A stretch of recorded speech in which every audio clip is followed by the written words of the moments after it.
Confinement. We got Wanda today. How you doing? I'm good. Thank you, baby. All right, introduce yourself and give a little background about yourself and your upbringing.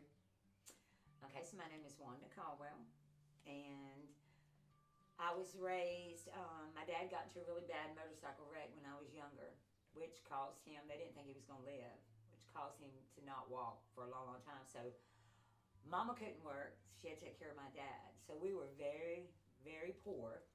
But we didn't know it. As kids, we didn't know we were poor. Mm-hmm. I mean, we played outside. I found out later, the churches and neighbors and everybody pulled in to help us with food and stuff like that. Oh, okay. So we didn't know we were poor as children because we had a great childhood. So was y'all in the same house? Well, we were in a pretty nice house until my dad had his wreck and we had to move. We had, as a matter of fact, we had the whole town out. I got a big family here. Mm-hmm. I was born and raised here. My whole family's from here. Okay. So everybody was on the horn trying to find us somewhere to go. And we found a little bitty house. My mom had 5 kids. Uh-huh. So it was mom and dad and the 5 of us. So they found us a house. It was small, but we was able to get in the house. And then the churches helped us pay rent and stuff like that. I know that now. I didn't know that then. Mm-hmm. Because my dad was so messed up. Like I said, they said he wouldn't live through the night. He lived through the night, and they told him he would never walk again. Mm. Well, let me add this, but when he was in a hospital bed, there was a hospital bed at my house. Mm-hmm. Mama took care of him, had to take him to the restroom, had to do everything for him. Well, church was right down the road, and we would walk to church. Okay. Because we loved church. I was raised in church. So when we was going down to church, my little brother didn't go. There's 4 girls and 1 boy. Oh, wow. So my little brother didn't go that night. And so my daddy asked him, son, why ain't you at church? Yeah. And he said, I can't go, Daddy. I didn't have any shoes. I can't walk. I didn't have any shoes. Oh, wow. That broke my daddy's heart. So he was determined. And my daddy got up and worked and walked and got himself walking. And it was a long time. I think my daddy was in the hospital bed for a year. But there was a little store up the street that needed a meat cutter. And my daddy would literally walk to work every day back and forth just to build the muscles up in his legs. Well, that's he's good. a very determined man. I come from a very strong family. That's good that, you know what I'm saying, his children, his son drove him, That's right. you know what I'm saying, gave him But we motivation. were poor, but like I said, we didn't know it. We were happy, played with all the neighborhood kids. I had a big family, everybody loved each other. So I had it pretty good. Okay, so with you coming from a good family and, you know what I'm saying, a big family, what were some things that led up to you getting arrested, and what was your charges that got you confined? Well, that's a big thing. So when I got to high school, I met the love of my life. But what happened was, I guess, when I was younger, my parents separated for a small period of time. And my mom had a boyfriend, and we were abused. Mm-hmm. We were abused, but nobody ever spoke of it. Nobody ever knew it. But when my parents got back together, I was very, very happy. But I was a very young child. So I had a real big problem with guys and men in my life, except for my daddy. Okay. And so I struggled with that. So I finally met this guy in high school. Very sweet, very good to me. We dated for all through high school. Uh-huh. But I just couldn't trust him. I didn't ever trust men. I didn't trust him. And one night, he tried to get real close to me, real intimate, asking me personal questions. And it really bothered me because I loved him and I cared about him. But I had never shared my experiences as being abused as a young child. Okay. And that was something I shared with him. Mm-hmm. And he responded very well. Responded very caringly, very kindly, and was very upset because he thought it was my mom's fault. Of course she had no control. She didn't know. But he was just very upset because he loved me so much. It bothered him. Mm-hmm. And that made me fall even more in love with him because because I had never shared my secrets with anyone, and I shared it with him. Okay. And the way he responded was right on point. So even though he and I had our issues, because I was very independent, I didn't need a guy, I didn't need a man. Yeah. He asked me to marry him, and we got married. Okay. So, and he worked hard. He worked for Georgia Power. Okay. We had a great life, had everything we wanted, had beautiful home, beautiful new cars, swimming pools. We had everything anybody would want. The only thing I didn't have that I knew I wanted to steal my heart, because again, even though I loved him, it was still a man thing. You know? Okay. Yes. I prayed and prayed and prayed and prayed for a child. Got pregnant, miscarried. Prayed and prayed and prayed for a child. Well, then we had 3 girls. Oh, okay. And I'm going to tell you, my girls, I would just hold them and cry. I just love you. You're just so beautiful. Yeah. I mean, I was so happy. Life could not be better. I had 3 beautiful children. We had a beautiful life. And then he cheated on me. And to me, because I trusted him, yes, so much, that was the ultimate betrayal to me. Like, I know a lot of women can probably forgive that, and I probably should have tried, but it was just, I couldn't let it go. So when we got divorced, he would get the kids every other weekend, and I met this guy, very nice guy, pursued me forever. He loved me. Pursued, but I'd always have that resistance, you know? Yeah. Because I'm just, that's it. The only person I did love betrayed me. Betrayed you, yes. So, I was letting him get closer. So, because my ex would get the children every other weekend, we would go out. We were young. We would go out to the clubs, go out and party. So we would do things we're not supposed to. Got into dipping and dabbing in drugs. Okay. A little cocaine here, a little methamphetamine here, but then I would get the kids back. Okay. And so I'm the perfect mama, Johnny on the spot, homework, we had structure, we had rules, we had, everything was cool. Well, then it became, instead of every other weekend, it was every weekend. Okay. Even with the kids. And then it felt like it just spiraled out of control. Just out of control. He got so hooked. And he was so out of control. And he's like, no, come on. You know, they're asleep. Come on. Let's get high. And so we got high. And all the time. My parents tried to take my kids from me. My ex tried to take my kids from me. And then it got very abusive. Very abusive. He became very controlling, very paranoid.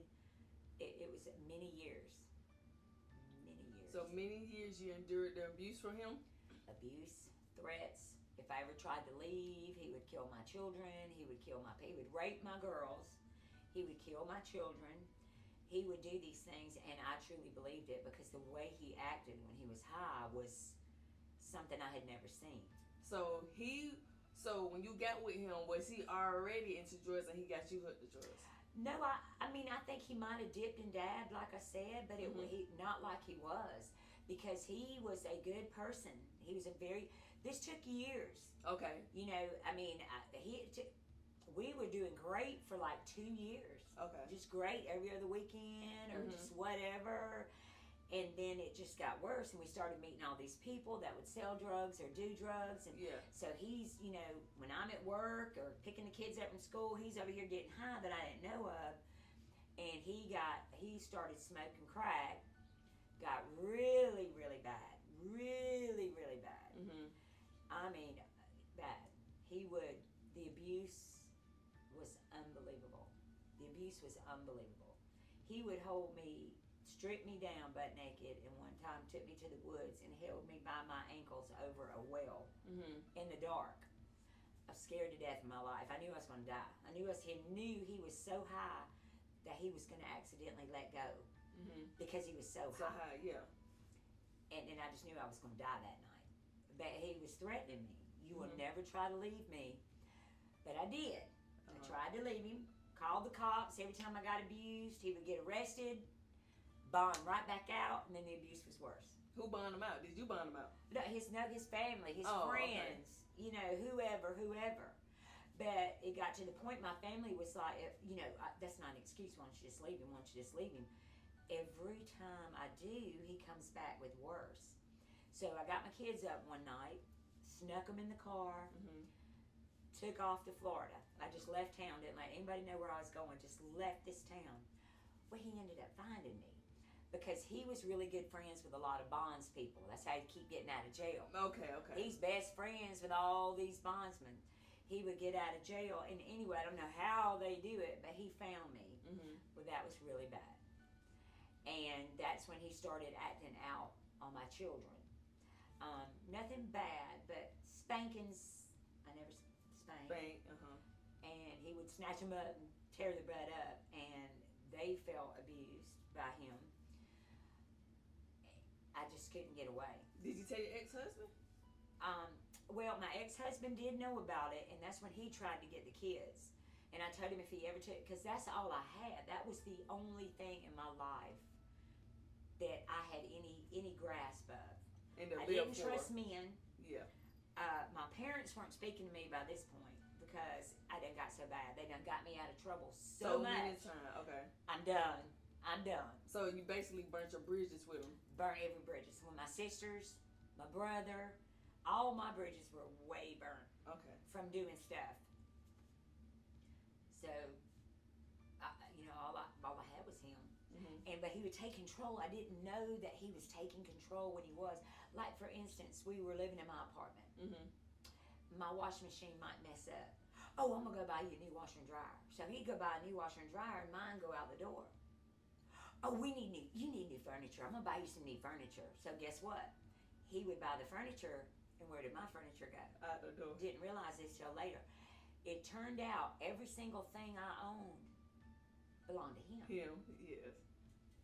And he was like, fine, you leave. But all this is mine. Everything belongs to me. You take them kids and you go. Well, I had nowhere to go. And, of course, my parents or my ex would have took my kids, but you just don't understand. When that's all you have and you love them so much. I mean, that's, and to this day, my only breath is my children. I don't care what's going on, where I'm at, what I'm doing. Let one of my babies call me. And I'm going to be there. Yeah. And so my mom and my ex-husband went to the courts and said, I'm taking these kids. And my mom went with him that day to pick them up from school, and I didn't know anything about it. And then I had a surprise court case, and I was under the influence. And so I lost my kids. Well, at that point, you was at rock bottom. Why am I here? Yes. Why am I even here? So then we're doing drugs, heavy. So the only way to get away from him, I knew a drug dealer, big time drug dealer. And that was the only person I knew that could keep me safe from him. Because the whole town was scared of him. Because he would, if somebody tried to stop him from beating me up, one of the guys or one of our friends, he would literally beat their butt and then come back to finish me. So they were all scared of him, horrified of him. And so I moved in with this big drug dealer, and he did business. He did his stuff at his business and let me and the kids stay at the house. Okay. It had cameras, everything. We could always keep an eye on everything because this idiot, I would sneak in my attic. Police had found him in my attic. The police had found him under my house. I mean, he wouldn't let go. He wouldn't take no for an answer. So when I got with this person, he saved me for a while. Things got a little normal, but he was big dealer. So he's dealing and friends and people coming to the house, and still a bad place for my kids. They were teenagers at this point. My oldest one was even working and going to school. Okay. So he called me one day and he said, "Hey Wanda, I need for you to come by my shop, pick up the power bill. I hadn't paid the power bill. Can you run by on your way to work and get the power bill?" Yeah. Absolutely. So I pulled into his shop. I I had a great job. These people took care of me, bought me a brand new car. Nice. Pulled into the shop, walked in to get the power bill, and as soon as I went in, they surrounded the place. There were detectives coming from every corner. Oh, wow. There were people, everybody that was there got every charge from everybody. Like, I got trafficking. This guy had stuff in his truck, so I got manufacturing. I got, So you didn't have nothing on you. You just get charged because you didn't was have nothing there. on me. My car was still running with the door open. And I tried to tell them that, but they wasn't listening. I guess because they had seen me down there so many times. And I'm not saying I'm innocent. I was using. Yeah. But my charges were things that I had never in my trafficking and manufacturing, and it's a bad situation. And so that day, they took us. I had said, please let me call my daughter and tell her she's got to find a way home from work. Went to Muskogee County Jail. Oh, wow. So it seems like he was under investigation for them to pounce like that. Oh, you know they had to be one. As a matter of fact, in the news, what's so bad was when it came out in the news, they said it was the biggest bust in Columbus, Georgia ever made. And because it was such a big story, they had my kids were at school, in high school, watching current events. Oh, wow. And there's their mom on the screen. Oh, wow. Yeah, wow. So, could you tell us, like, when you got booked in, you know what I'm saying, you in the county right now, you know what I'm saying, you got to get your one phone call. What was your mind like? What was your thoughts like? And how was life in the county for you? So, I'm not going to lie, when I first got to the county, I was mad. I didn't do these things. I didn't do all this. I didn't do all this. Very mad, very upset, very angry, blaming everybody, blaming this person, blaming that person, trying to call home. They're like, you know, what you want us to do? Yeah. Very, very angry. Very angry. Just, I hated everybody that caused me to get there. The dude that he had all the stuff, calling him, expecting him to do something. Come and get me. As he should, yes. I don't care what the bond is. Yeah. You need to come and get me. Yes. I've got 3 girls out there. You need to take care of this. Yes. Oh, I ain't got no money. They took everything. They took all my money. They took all my drugs. They took everything. But he bonded out. Oh, his family put up his bond. I think it was $10,000 bond. So his family put a second mortgage out and got his bond.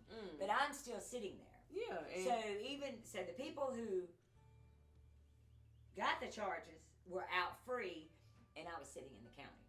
So I literally hated the world, stormed. You know how them little, you're in the county. You got these brick walls, got these little bitty hallways, pacing the hallways, screaming and hollering, hanging up the phone, slamming the phone down, trying to get somebody from home to talk to you. You're just losing your mind. You're losing your mind because nobody wants to come help you and nobody's talking to you, and you don't know anybody in there. I was scared to death.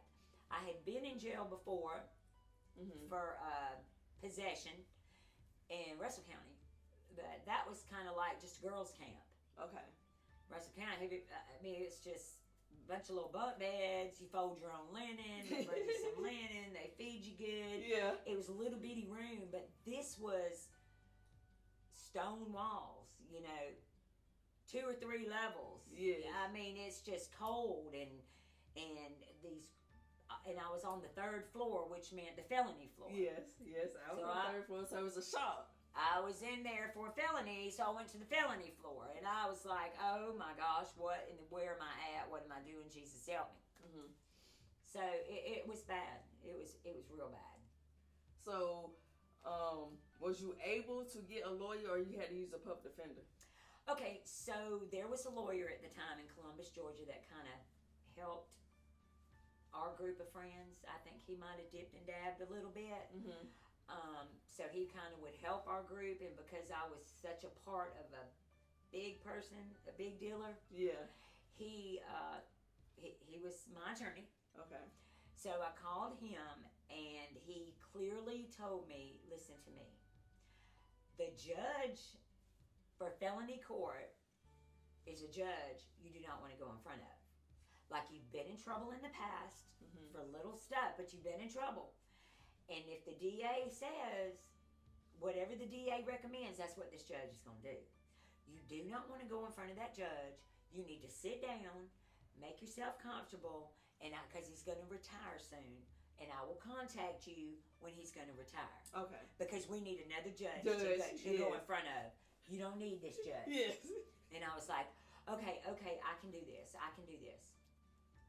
Weeks went by. Months went by. I can't get my kids. I don't know what's happening with my kids. I'm going crazy. Who's got my kids? Ain't nobody to write to? My family had said, my dad is one of them tough love kind of people. Okay. I'm tired of getting you out of trouble, and I'm done. I'm done. So no, nobody would write to me. Nobody would respond to my letters. Nobody would. Now there was a point on in, once I was there a hot minute, my mom sent me underwear, bra. You know, you need those things in there. But I couldn't. Wrote my sister. My little sister's like my best friend. She wouldn't respond to my letter. Nobody would respond to me. I had letters going out, but I never had anything coming in. They wouldn't answer the phones. Wouldn't accept my calls. So I would just call. And when you're in the county, they'll say long distance call from a facility. Yeah. Do you accept the call? And all I would say was, I love you. Because I wanted my kids to know that I love them. And so even though they wouldn't talk to me, I would call their phones every single day, I love you. And then the phone would hang up because they wouldn't accept the call. So that was taking its toll on me. Months and months. I didn't know, because my kids, as far as I know, were still in that house where the dealer was. Okay. Who got my kids? Who's taking care of my kids? Are they going to school? How are they? It was, I cannot express, a mother worrying to death about what's happening with your children. Okay. And that is the scariest. I was literally going crazy. So I went past mad to sad. Cry every day, all day long. Sit in my bunk, just cry.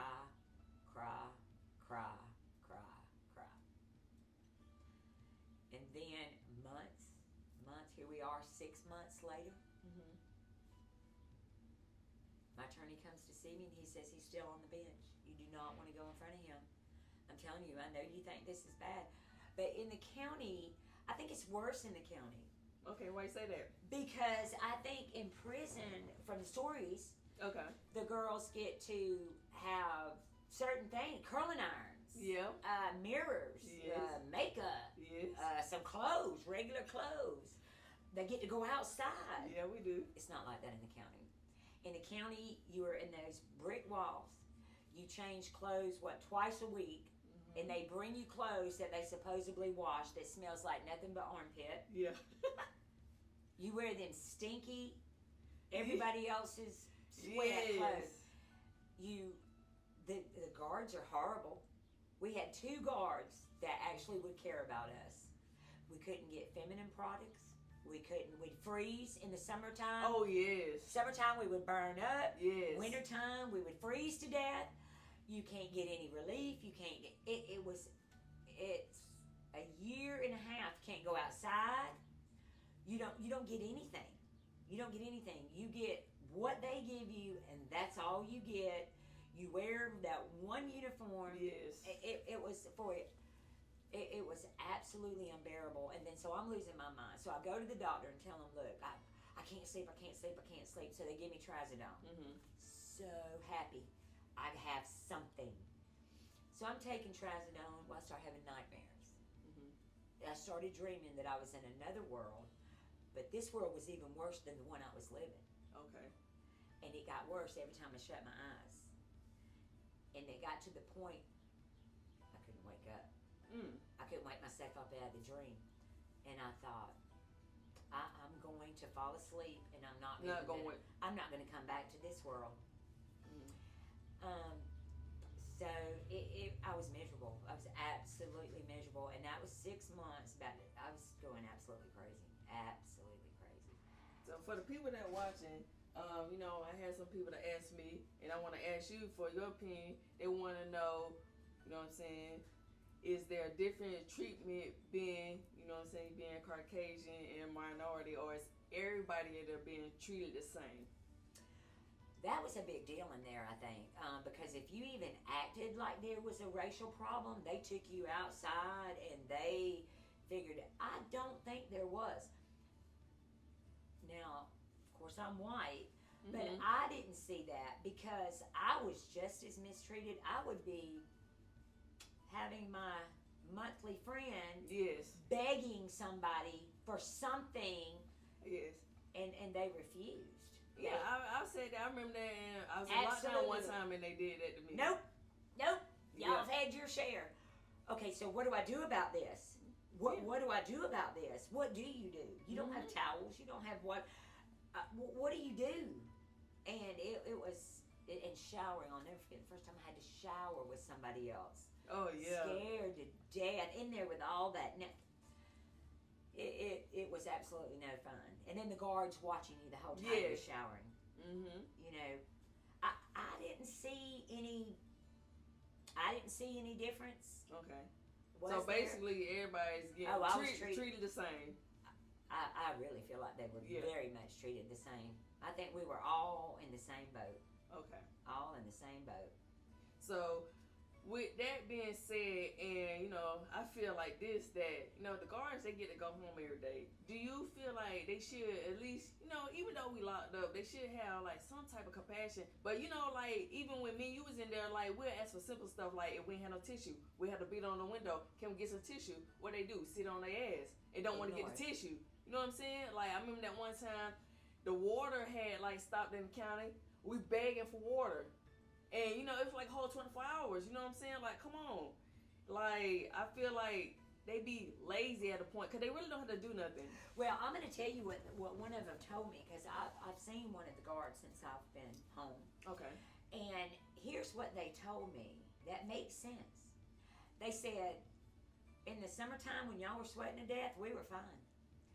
They said that they do that to make it as uncomfortable as possible because they have so many people that are in and out. What do they call them? The swing. What do you call them? Yeah, swing doors. I remember we was down there like wanting to get out every week and come out the next week. I'm like, how? How do you come out every week? I'm like, how did you?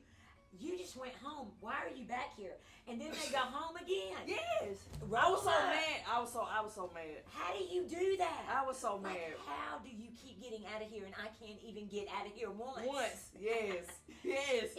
But the guards told me, this one guard told me, she said, we deliberately do these things because if we make it miserable for you, we're hoping you won't go out and get in trouble and come back. Because a lot of people think it's just 3 hots and a cot and it's cozy sitting and they just keep coming back. Let the people know that's watching, how is the food in there? And how is the sleeping arrangement in there? Please tell them it's that. So it's what? 2 bunks? Yes. 2 bunks and a toilet. Yes. They would have us 4 people. Yes. In 1 room and 1 toilet. Yes. 4 people. Not even room for the new people, because if you were already there, you were on a bunk. Mm-hmm. You got a new person coming in that ain't got nowhere to sleep. Well, buddy, you just gonna have to curl up by the door, because I don't know what to tell you. You ain't getting my bunk. You know what I'm saying? The food was absolutely nasty. I'm gonna tell you, it was nasty. The hot dogs. Okay, yes. That was the nasty. But you know what's so funny about the hot dogs? Because I didn't eat it because it was so nasty. It was nasty, but besides that, the female was in there taking it and, Oh my God. My God. They were shoving it in there. They were shoving it in their coochie. So it's nasty. It was so nasty. It was nasty. Our clothes stunk. We had to share. It was, I'm telling you, the county is absolutely a nightmare. And to be there that long. Yes. It might not be a nightmare for a weekend or 5 days, but here we go. I'm still sitting. The church people are coming. Church people are coming to talk to us. I'm calling every day wondering just tell me who's got my kids. Somebody tell me if my kids are okay.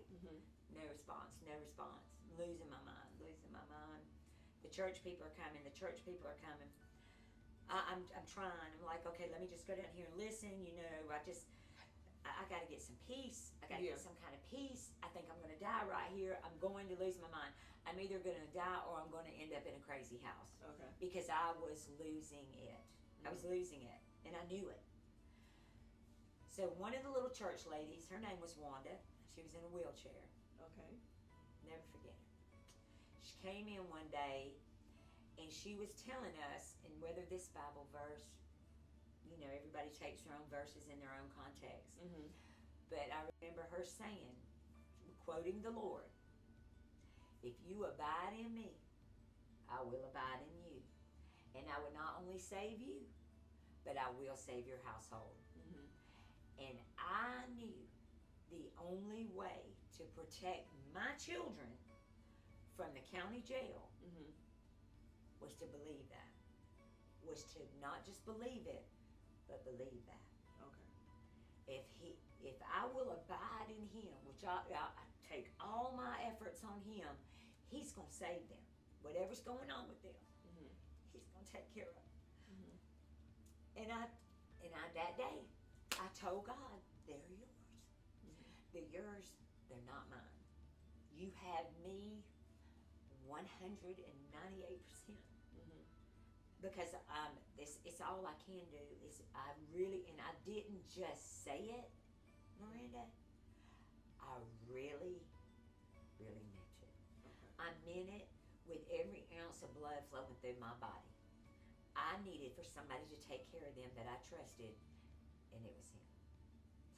And so that day forward, and I'm not going to lie, this imaginable, I know y'all have heard people talk about it, but it is real.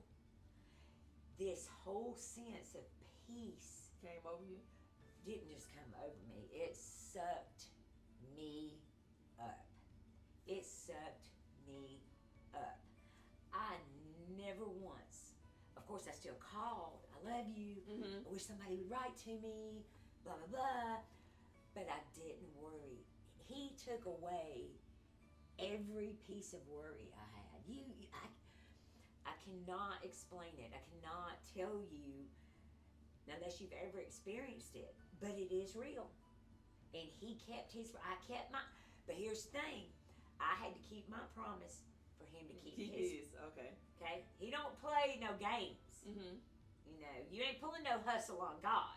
Yeah. Many hustles as I've pulled, and many stories as I've told that people believe, couldn't do that with him. So I had to be completely honest. So I stayed in the Bible. Woke up every day. This was about the 10th month. This is about the 10th month in the county. I had accepted my place. I knew, because when I was being abused, I prayed to God every day. Please, it went on for years. Why will you not help me? Come and help me. Please save me. Save me. But because I wouldn't stop doing what I'm doing, because I'm so hard-headed and I'm so self-absorbed that I wouldn't stop doing what I'm doing. So here's what he told me. You want my help, ma'am? I've tried, Wanda. You've tried to let you do it on your own and you won't do it. So here's what we're going to do. He put me right over there in that county and set me down and says, sit. And I didn't realize it at the time. It was everybody else's fault. Okay. So I would wake up every day happy, had a good time, had friends, would go to every little meeting or every group session there was to go to. People were like, Wanda, how do you wake up every single day so happy in here? Yeah. I said, because you know what? Because I could feel it. I could feel that. I didn't know how he was going to help me. I'm a 3-time convicted felon. My family's dismissed me. I can't get a job because I got serious charges. Serious. Like, I can't get that expunged. Yeah. I don't have a car. I I don't have a job. I don't have a family. Like, I don't know what he's going to do, but he's going to do it. And I'm so excited. I cannot wait to see how he does it. And they were like, okay, whatever. Yeah. But I'm telling you, it was real. It was so real. He had a plan for me, and I knew it. It wasn't just a feeling. I literally knew it. So the guards would start bringing me the young girls that came in, got charged with a felony that probably shouldn't have been charged, 16, 18 years old, and they would wake me up in the middle of the night. Miss Wanda, I'm going to put her with you. The nice guards that cared. Yes. That actually cared about somebody. Do you mind if I know y'all are crowded in here, but she's so upset, and we got to get her figured out tomorrow. Can I put her with you? They'd get up on my little bunk, and Mama Wanda would just hold them while they cried, and we would take care of them. And people would just start swarming to me. I was like, they would just swarm. Everybody just wanted to be around me. But I was so happy to be there. They're like, why are you happy? Happy, yes. Because I got to go through this. God wants me to go through this, so I got to go through this. And I don't know how long it's going to take, but I'm okay with however long. Year later, still sitting there, still happy. Still happy. Happy as a lark. We'd make colored eggs out of our boiled eggs for Easter. One guard even let us make a Christmas tree. Yeah. They made a Christmas tree. They usually don't let you do. They tear it down immediately. Yes. But God was working in there. He was working, and He was working in my life. Every holiday, we did something. I think Easter we would even, if somebody went to the store, we would kind of like trade food for a few pieces of candy and go put candy by everybody's door so they'd have at least one piece of candy. I mean, it was crazy. It was crazy how He was working in my life. If we have time, I want to tell you a story. Okay. So there were these very mean girls in there. Very mean. Very mean. You could tell that they run the streets. Okay. They were in charge out there, and by God, they were going to be in charge in there. Nasty. You could tell that they were not very clean people. They might have been raised. Out there, they were struggling. Okay. Because they didn't care about it inside. Didn't care what they looked like. Didn't care what they smelled like. Didn't care. All they knew was if you look at them, they're going to smack you. And they tell you that. Well, come do something, And so we had one of our little church meetings, and I said, y'all know what? God's talking to me. He wants us to go wash their feet. All them girls were like, you go wash their feet, because we ain't doing it. Yeah. He could tell us to do something else, but we ain't doing it. So we didn't do it. Didn't do it. God kept telling me, Wanda, you're ignoring me. I'm telling you to do something. You need to make a point, because then at this point the sales was getting a division. The bad girls, and people that didn't like the bad girls. You know how everybody gets in their little groups, their little teams. Yeah. And I was like, they can't stand us. And of course they were black girls, and because I was white, they really didn't like us. You know what I'm saying? Yeah. Who you think you are, bitch? Yeah. Right. And he kept just talking to me and just kept talking to me. Wouldn't leave it alone. I think a couple of months went by, but he would not let me sleep. The Lord just kept nudging me. So one day I said, you know what? I'm going to do it. So I went down and I asked a couple of them, excuse me, don't mean to bother y'all. Yeah. But I feel overwhelmed. I felt like, can I please wash your feet? Can I wash your feet, rub some lotion on them? Can I give you a little foot massage? Like, would that be nice? And they were like, you sure can, girl. You know what I mean? Yeah. Come on then. And after I did that division, and I did it happily. Okay. You got to realize we're not enemies. We're all here together. And I love you whether you love me or not. And the division in there stopped. It was the craziest, the most powerfulest thing I had ever seen. It's like it stopped. It just wasn't there anymore. So it was every day. Every day I was just excited. Every day just happy to be there. Just whatever. So what eventually happened to your case? So, um, so right there at the end, I had been there a year and a half, and they told me I had a court case coming up, and I was like, oh, thank you, thank you, thank you. He said, but the bad part about it is that judge is still on the seat. Oh my. He won't retire. Like he's supposed to retire. Yeah. And I know it's been a year and a half, but he's still there. Yeah. Like he's gonna do whatever the DA says. You know, what do? So we go to court, go to prison.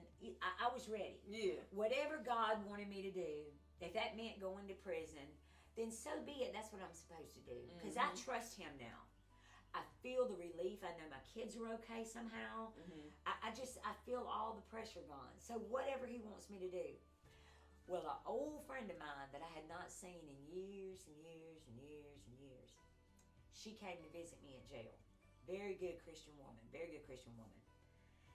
She was friends with my ex-husband and I, her and her husband. And she said, look, God has sent me up here. When you get out of here, because when I called home and said, look, Mom, I got court. Like, I got court coming up. She said, well, your daddy said you can't come here. We love you, but you ain't coming here. Yeah. Okay, I get that. I get that. So I had nowhere to go. Behind it, like I said, I knew the Lord had it. Yeah. I was like, okay. She came to visit me, and she said, when you leave, if you get to go home, when you leave here, you're coming to our house. Okay. I was like, what? She said, when we were younger, many, many moons ago, before we married, you were the only person that was ever nice to me. Because she was older than her husband, and a lot of our group of friends were mean to her because she was older. Okay. Thinking she just wanted his money. Money, okay. But she said, you were the only person that was ever nice to me. When you leave here, you are going to come and live with us. Oh. Now you're going to work, and you're going to do what I say, and you're not going to have freedom. You can't just go somewhere. If you're at my house, you stay at my house. Yes. I was like, girl, tell me the Lord didn't send her to me. Yes. Because I didn't know who. I knew that if I left there, the only friends I had were my dope friends. Okay. You know what a tight circle that is. Yes, yes. Okay, I can call one of them to stay with them, but I didn't want to do that. I didn't even want to talk to anybody that had ever done drugs. So you wanted to change? Well, because I gave my life to God. I promised him. I promised him. And so I was so happy. So we go to court. My mom and my oldest daughter I see them out there. Well, we were waiting. We were waiting in the holding cell, waiting for our turn. So the attorney and the DA is talking. And so my attorney came back there to me in the cell, and he said, Wanda, it's almost our turn, but the DA will not budge. The district attorney is not going to budge. You've got to go to prison. You got to do 5 years. I literally broke. I was crying, screaming, crying back there. And then I said, what? Why, Wanda? Yeah. All this trust you had in God and all this faith, and you told him that you would ride this ride to learn whatever lessons it was you needed to learn. So why are you crying? So I dried it up. Straightened myself up and said, okay, whatever you have for me, that's what we're going to do. And we went out there in front of that judge, and he told me time served with probation. Time served with 15 years probation. Wow. I went home that day. Wow. And that judge has never, ever let anybody go home. Yeah, I know. He sent his own son to prison. Right. He sent his own son to prison. So yeah, Did he really? Yes, he did. Yeah, he did. He don't play. I'm telling you, there was no chance of me going home. But I had accepted that, and I had put my trust in God. And because I trusted him, look what happened. So what did you do when you was released? Was it a struggle? Was it a struggle? It was a very big struggle.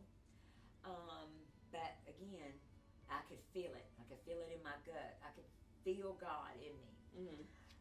And the Holy Spirit was in me, and it gave me so much hope. So when I first got home, I had to be, the friend that was going to take me in lived in Alabama, Mm-hmm. and my charges were in Georgia. So I had to wait to get my probation transferred to Alabama. So I didn't have anywhere to go.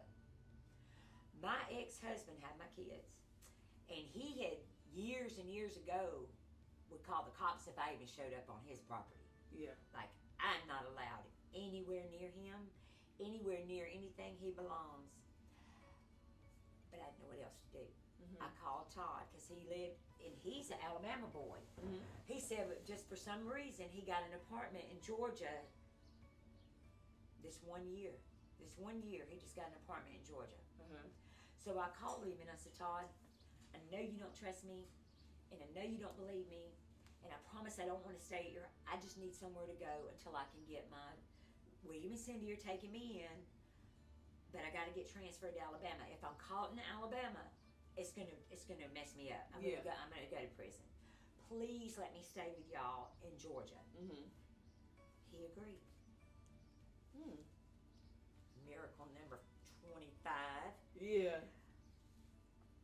Well, come to find out, my kids had not been going to school correctly. My mom come and pick me up because I didn't have a car. Mm-hmm. My mom picked me up. I had to go to the school. We had to talk them into letting my youngest child stay in school because they were going to get rid of her because she wouldn't show up to school. We had a lot going on with the kids. And then Cindy, she was part owners in a counseling service right down the street from where my ex lived. Oh wow. Well, about 5 blocks. But I would walk down there because she said you have to come to come with me every day. Idle time. You don't need idle time. Yeah. So once I got the kids off to school, I would walk down to where they worked. Mm-hmm. And she said, just sit here, just answer the phone if you got to, just whatever. But you're going to sit right here until I get off. Yes. So anyway, I did that, until they said, well, you know what? My oldest one had already graduated school. But now that I was home, she wanted her mama. She wanted her mama. She had bad separation anxiety. She wanted to be around me constantly, which was fine with me. Mm-hmm. The other two, especially my middle one, hated me. Very mad at me. Hated me. How could I have left them? How could I let this happen? Did I not care about them? All my kids went through a lot of different things. Okay. My family, nobody trusted me. I was not allowed on anybody's property. But that was okay. Mm-hmm. That was okay. I knew it was going to take a long time. Yes. My brother-in-law hated me the most. Like, he told my sister, if she ever, I'd never seen them argue the whole time they've been married. Mm-hmm. And one time I was with her and we rode to her house. And I'm talking all over the place. We went to her house. I stayed in the car for her to run in and get something. And he pulled up, and when he seen me in that driveway in that car, it was bad. It was really, really bad. But my sister was telling him, I know you have the right to feel the way you feel, but it's my sister, and blah, blah, blah. Yeah. And he was like, you get that person off my property. And so I told her, stop trying to push us together. Mm-hmm. I didn't push my children. Mm-hmm. I didn't push my ex. I didn't push my parents. I said, just at least let me come by and say hello, and then I'll leave. Yeah. And I did everything I said.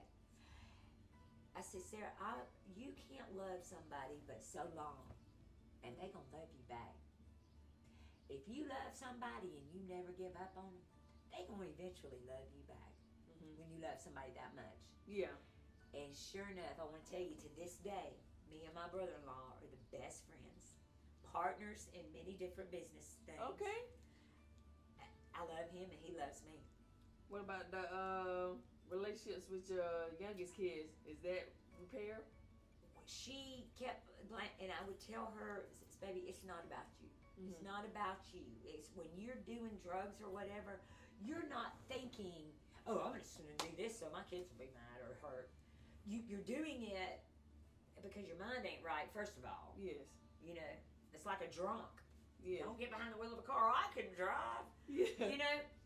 So I said, but Carmen, it wasn't because I didn't love you. It had, believe it or not, it wasn't about you. It had nothing to do with you. Yes. You went to school, I fed you, and I know it was a terrible life, but at the time I thought I was doing the best I could. Mm-hmm. I was doing the best I could for what I know, but I didn't deliberately hurt you, and I didn't dismiss you. And so she kept on. It was terrible. It was a terrible relationship, and I finally had to tell her, Carmen, I love you, but we're not talking about this anymore. Yes. I can't make you forgive me. Baby, the only way you can forgive me is you forgive me. That you talk to God about it, do what you need to do, and if you don't forgive me, I completely get it, and I accept that, and I'm still going to love you, but I do accept that. I accept that it's my fault. Yes. But I can't make you forgive me, and you keep coming at me. You're making my life miserable. I know your life is miserable because of it, but you're not listening to me and you're not understanding me. So I think it's between you and God now. Yes. Because I can't make you forgive me, baby. Mm-hmm. To this day, she is one of my closest daughters. Okay. She had even told me, so she got pregnant very young, 16, 17. And she said she didn't have, what was she going to do? Her daddy couldn't take care of that baby. So I went and got a second job. My oldest one said, Mom, look, I'm waitressing. Why don't you come try to waitress with me? Between you working and me working, we can get a little bitty apartment and we can take Carmen and the baby. I said, let's do it. Mm-hmm. We worked doubles. We worked triples. Me and my daughter worked. And we got an apartment. So my middle child could have her raise baby. But she told me, she said, Mama, when this baby's born, you're not, like, you can't just take her somewhere with you. Like, I don't trust you yet. So, like, don't push your limits because I know I need you, but this is my baby. Mm-hmm. And I don't trust you not to do something. And so it took years. But we are all the most tightest, closest. And then my dad finally started, the first time my dad handed me money, I knew he trusted me again. Okay. He trusted me again. And then he told me my mom had an old car. He had got her another car, but she had this old beat up car. And he said, look, if you want to try to drive that, you can drive that. So I was a 3-time convicted felon that I didn't have nowhere to go. Mm-hmm. No job, no car, no kids. Now, by this point, I think it took me 2 years because I was that determined. Okay. That determined. I had all my kids. Now the other daughter's pregnant. Mm-hmm. So she's like, Mom, I gotta come too. Come on, baby. Yeah. Come on. I had all 3 of my girls, my 2 grandbabies, working my rear end off. My daddy totally respected me because I had just working constantly. Mm-hmm. So now I had a car, I had a place, and I had my kids. Now, how did he do that? It is crazy amazing how God just jumped in and said, you think you can't have that stuff, watch me. Yes. It was just crazy. And the blessings, and the people blessing me. And when he says that he will restore relationships 7-fold, that ain't no joke. Those words in that Bible are no joke. And they are not lies, and they are not just something to read. They are all so massively true. And I am living proof. That's good. I mean, it's amazing. It's amazing. But it took him taking everything away from me. Mm-hmm. And me realizing that I don't have control of everything. Okay. And I'm not so independent. And I better start trusting somebody. You know? So, but here I am. That's, you know what I'm saying? And you know, I was locked up with you, you know what I'm saying? And you're a wonderful person, Wanda. You know, I love you. I love you too, girl. I love you too. And you know what I'm saying? And I thank you for sharing your story. So, what message would you leave the people that's watching? You know what I'm saying? What would you have to say? So the first thing I would say is you definitely are who you hang out with. Okay, so that day when I was arrested, Mm-hmm. even though I didn't have anything on me, I got massive charges. Massive charges. Because I was with them. And it's not their fault, and it's not the police's fault. It was my fault. It's my fault. If I'm going to hang out with these folks, Okay. it's my fault. And not saying that I was innocent, that I wasn't doing anything, but it doesn't matter what I was doing. You know what I'm saying? Like, it's all your choices, whatever choices you make, they're your choices. If I'm not sure if you've got something in your car, it's my choice if I get in your car or not. And if we go a mile up the road and get pulled over, that's not your fault. It's not your fault if we go to jail. It's my fault because I made the choice to get in your car. But what if you didn't know? You completely didn't know. Okay, so here's the thing. Mm-hmm. That's a good one because I know somebody that got into. She suspected this person might smoke marijuana, but wasn't sure. Got in the car with him one day. Was riding down the street. They got pulled over. Cops found marijuana in the car. You suspected. Why would you even do that? Why would you even take that chance?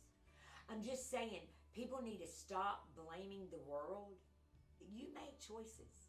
You make choices. Yeah. If you don't know me well enough to know what I would do, you don't need to be getting in a car with me. Yeah, that's true.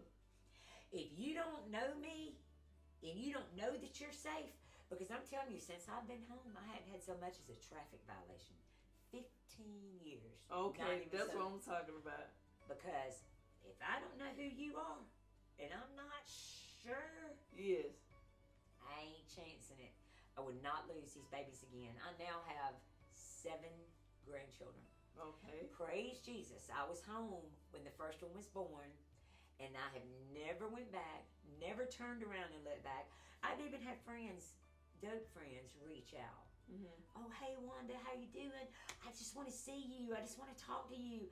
And I love you, and I'm praying that you're doing good, but I can't. Yes. I can't. You got to understand. Not that I'm better than you, Okay.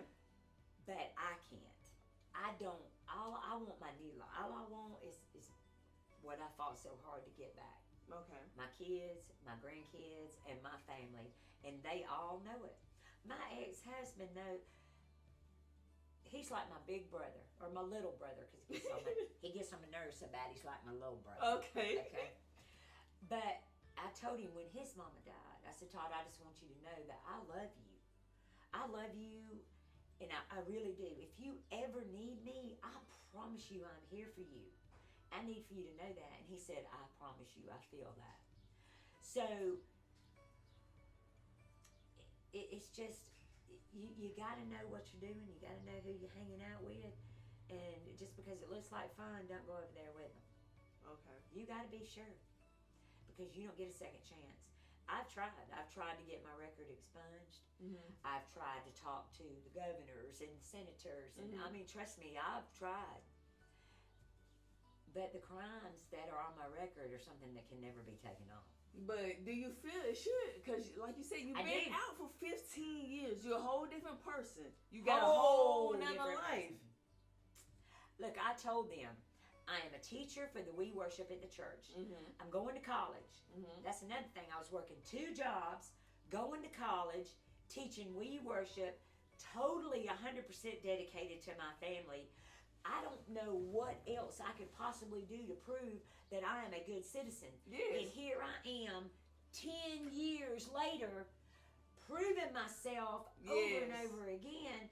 But I do, and I'm going to tell you, that is why so many convicts end up right back. Yeah, exactly. I was blessed. I was blessed because,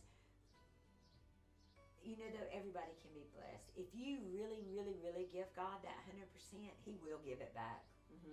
But you can't just say it, and you can't just want it. You got to really do it. Yes. And I do want people to know that. It's not a game. It's not a trick. He knows our heart. He knows if you're just saying it or not. He knows if you really feel that. He knows if you're really going to sacrifice for Him. He does know. And if you do give Him 100%, He'll keep every promise He ever made. Yes. And then some. But yes, I think society does not give us a second chance. Yeah, that's true. It does not give us a second chance. Yep. Because, you know, what? I've been out since 2011. Tried to get a job at Blue Cross Blue Shield, turned me down. Tried to get a job, oh my gosh, at the job applications. I have tried everywhere to get a decent job because I'm a very smart girl. And I am smart. Yes. And I am determined and I am a hard worker. You need to hire me. I promise you won't regret it. Oh, no, you checked that box. You know, we checked your record. We can't do it. We cannot do it. How's anybody supposed to get better? Exactly. My point exactly. It's tough. But you can, though, Miranda. You can. But I'm not going to tell you it's easy. It's been very, very tough. So, do you think they should have, like, legitimate, good, like, programs and, like, therapy for female women to actually give them a boost, you know what I'm saying, to get back into society? I absolutely do. As a matter of fact, when I was, the whole thing that turned my life around was, you know, I had some deep, serious issues that would never come to the surface. Mm-hmm. And when just going to the group meetings, the counseling there, I forgot what the name of that group was, that we went to, but we would go quite often. And I wouldn't talk. But after you go so many times and you stay, but because I had nowhere else to go, I didn't want to sit in my cell. Yeah. So I'm gonna go over here with all these girls and listen to all this. It took a while until it finally came out, and once it came out, and then you say it again, and then you say it again, and then you say it again, until you know what, you don't even care about it no more. Yeah. It's not even a problem anymore. Where it was such a huge problem, it's such a huge burden, and now it was like this little bitty pebble that just throw to the side. They do need the therapy. They do. Yeah, because I was talking to my friend Shannon. She said every time she talk about it, she said it's like she releasing it. It's therapy. It helps her a bit better. You have to let it go. And the more you talk about it, the less important it becomes. Mm-hmm. Like, you might be tired of me talking about it, but the more I talk about it to you, and that's why Exactly. that's why we need to listen to our people. We need to listen to other women. Mm-hmm. If I want to tell you every day what happened to me, you should be willing to listen. Yes. Because the more you say it, then you ain't never going to want to talk about, what are you talking about? That's crazy. Yeah, like you said, they'll be able to get over it and, you know what I'm saying, become less important.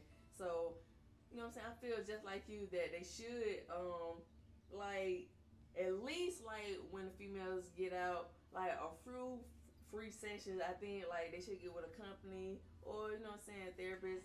You know, and I know that the preacher in the county was working really, really hard on a transitional thing. I don't know how that went. Mm-hmm. I had called him one time and told him I would love to come help, but he said I couldn't because I had just left the county. Like, I guess they're scared that you're gonna bring something to the girls over there. Yeah. What, I don't know. But anyway, he said, "Oh, I'm so glad you feel that way, and I'm so happy for you, but you know I can't do that." But anyway, I think he was working on a program to, you know, because here's what happens. Okay, so they let me go home that day. The clothes that I had to put on didn't fit anymore, just so you know, because you gained about 90 pounds. Yeah. Okay, they feed you grits and biscuits. So all this weight, my clothes didn't even fit me. Mm-hmm. So here I am, I walk out, I don't even have a shirt to put on. Yes. You don't have anything. So where do you want these girls to go? Exactly. Now, I was blessed. I had a family waiting for me. Yes, but it's so many that are That not. don't. They don't. So what do they do when they walk out the door? They have to go. They have to go right back to where they just left. Yes. Where else are they gonna go? I believe that it would be harder because they have to have I say I had a lot of drive and a lot of determination because of my kids. Yes. But can you imagine an 18-year-old girl that doesn't have anywhere to go, doesn't have a family, doesn't have kids? I mean, she gets out of there and she's like, well, crap.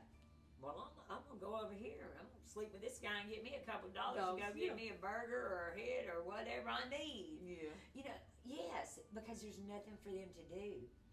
That transitional program, I don't know how it ever turned out. Do you? It need to be revamped. And like I done talked to and interviewed other what girls. What he did was he you. was giving them a little cot or something to sleep on, so they wouldn't go back to those people. And then I think something like, he had food there, a couple of extra clothes for them to put on, and then would help them to like try to apply for a job. McDonald's, Burger King, housekeeping, it didn't matter. To make their own money, to at least say, okay, you walked out that door into this door, but now you can go get a job. Yeah. But they still need a permanent residence somewhere. Yes, they do. I mean, what do you do? What do you do with them? That's the $1 million question. So we really need somebody or agency that really is really for the female, that's really going to do something and help the ones that want to be helped. Because we already know that everyone is not going to be, that want to do it. For the ones that really do want to do it and change. That want to change. Yeah. That want to change. Like you said, you need the determination and the needs just like you. What about a nonprofit? Somebody start a nonprofit organization to help these girls. Yeah. Yeah, but a lot of people have tried. Okay, because here's the problem. Because so many of those girls came from such a bad situation that, like they say, a few bad apples spoil the bunch. Yeah. People have tried to get together these things, but then they want to use it as a dope house, or they want to use it as just an excuse, but we need a program that knows how to wean that out. Yeah. So, and I feel like, how do you determine who really wants help and who don't? We have to come up with like an assessment, but I also feel like they should have some females that been locked up, been through that situation. If it's simple like you, you know what I'm saying, that was determined to do it. Like these people have experience, they done been through it, so they will have some sort of knowledge versus somebody that's reading out a book and reading statistics. A person that's been locked up will have more knowledge than me. Here's how I feel about it. If you can pay for all these immigrants to come over here, you give them all free health care. You give them a food stamp card. You're giving them telephones. You're giving all these people that aren't even citizens all this help. Why don't we get the government to put some of this money in a transition and help people here? Because even if they've never been in trouble and not on drugs, there are people out there that don't have health care that can't afford it. Yeah. So you have a United States citizen that's sitting in her house dying because she can't be seen by a doctor, but you got 50 million coming across the border that you're just handing them to a doctor. Yeah. Like, where's our priorities? Where's our priorities? We got to take care of each other. So the first thing we need to do is be able to get the grants for government help funding for when these people do walk out that door. There is a plan of action. Yes. There's got to be a plan of action. If you don't want to follow the plan of action, fine, you go do what you do. Yeah. But the ones that do want to follow the plan of action. Yeah. Because I know there's a place in Atlanta that will take right now, if you're homeless, they will take you in. They feed you, house you, clothe you. If you have addiction, they get you sober, and then they help you get a job. And what it is you have to stay for like a year or two. Okay. And when you're working, 30% of your money goes to pay them for housing you and feeding you, but the other 70% they put into an account. So then after that second year, you now have a job, and you now have a savings account, and they help you transition into an apartment or something wherever you need to go. Okay. So now you're independent. You don't need anybody. Yeah. That's great. But but if you're have an addiction, they don't want to go do a program for a year or two. Yeah, that's true. Everybody wants the pot of gold at the bottom of the rainbow, but they're not willing to go climb the rainbow. So that's why they just want that pot of gold over there. That's why you just give it to the people that climb the rainbow. And that program is a very good program, I thought. But again, you got to really want it. Yes. Can't just say I want it. How many girls have we heard say, "Oh no, I want to be sober. I want to live for Jesus"? How many times we heard that? A million and one. More than I could ever count. In infinity and beyond. So So if anybody wanted to reach out to Wanda, talk to Wanda, is you on social media? Do you have any social media? Yes, I'm actually on Facebook. I think it's my name, Wanda Kenyon Caldwell. Wanda Caldwell, of course. But yes, but I don't. But let me tell you something. And I will talk to anybody, help anybody, do what I can for anybody. If anybody's out there hungry, yes, I would do what I can. But because, and that's been a struggle for me ever since I've been home. I don't, like I said, I don't talk to those people. Yes. I don't. Not saying that I wouldn't help anybody. I'm not saying that. I'm just saying it's funny because, I see a lot of people on social media tell their story about being incarcerated over and over and over and over. Do you know what I'm talking about? Yeah, yeah. You're not going to see that on my social media. Okay, I got you. You're not going to see it because it's over. Okay. It's over. I feel you. It's gone. You need a lift getting to the store, I'll take you because I'm not going back there. Okay. You understand what I'm saying? I'm so done. And God, of course I have memories, and I have bad memories and things that make me sick when I think about it. Shame. I'm so shameful when I think about things, Hate that I did things. I'm not saying that I have forgotten it to where, I know. I know what it's like. I know what I did. I know where I came from. But my goal is to keep looking that way. I don't want to look in the rearview mirror. Yeah. I want to keep looking up front. I want to keep going, and I want to keep thriving. I want to keep doing better. I want to keep being better, and I want to help anybody I can along the way. And that's what I do every day. All right, thank you, Wanda, for coming on Confinement Talking. I am so honored that I could be here. And thank you for sharing your story. Well, thank you, Miranda. You've done an excellent job. I'm proud of you. All right, thank you. I am proud of you.